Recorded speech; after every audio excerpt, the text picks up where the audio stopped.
Can 12 inches be too much of a good thing? Thanks to the Home Depot Seeds program, we're going to find out. Today we're going to take a look at the Milwaukee Sawzall 2 times the life versus a carbide tooth blade at 12 inches. Actually more like 10 and a half tooth to tooth, but extending out to a foot with the shank so it fits the tool. This is the longest one that I have in my collection. The nearest competitor is only 9 inches long. And while this is made in the land of chocolate, this one is made in the USA. Now we'll see how the Swiss versus the US compare on this 9-inch log. For this test, we'll be using a Ryobi reciprocating saw, 2 identical batteries, fully charged, 1 for each blade, and we'll allow the tool to cool off in between.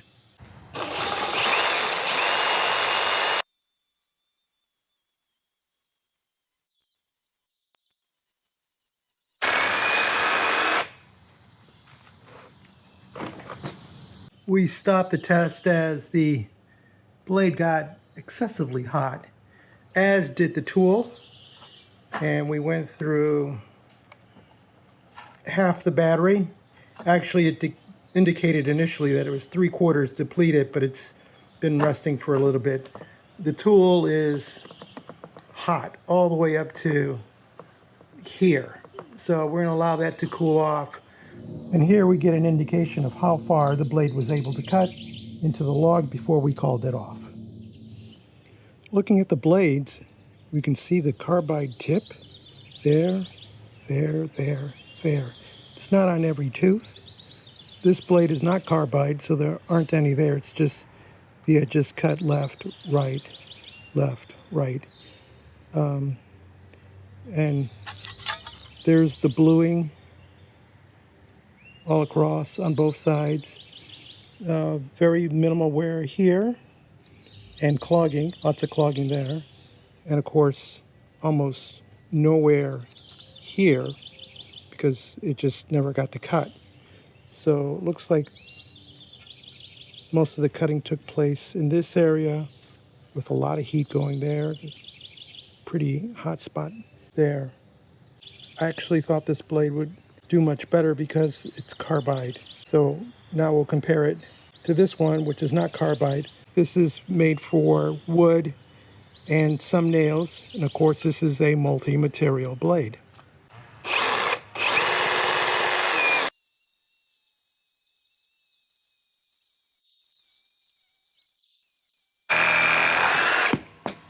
Okay, one, the tool is not that hot. I can actually hold it with my bare hands. Let's check battery level. I still have half a battery left. And the blade, there's no bluing on the blade. Teeth look fine. Took a little bit off the paint along the teeth and the top. Utilization pretty much from the tip almost all the way back. There's this area here which is the same for the other blade that doesn't get used.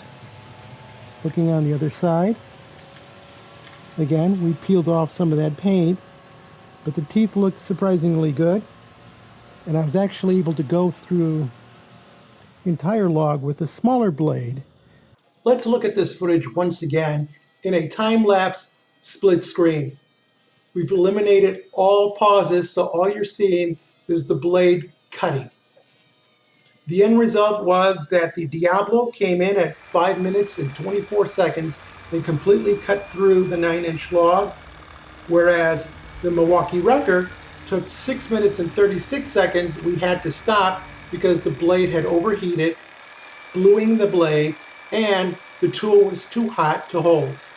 In the Diablo, we did not experience overheating of the blade nor of the tool. Okay, most of us don't end up cutting logs every day, but maybe this Wrecker blade will do a better job on this board.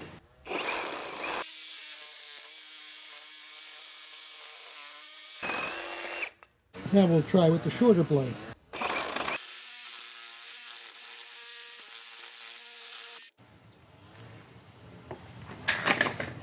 Sometimes longer is not better.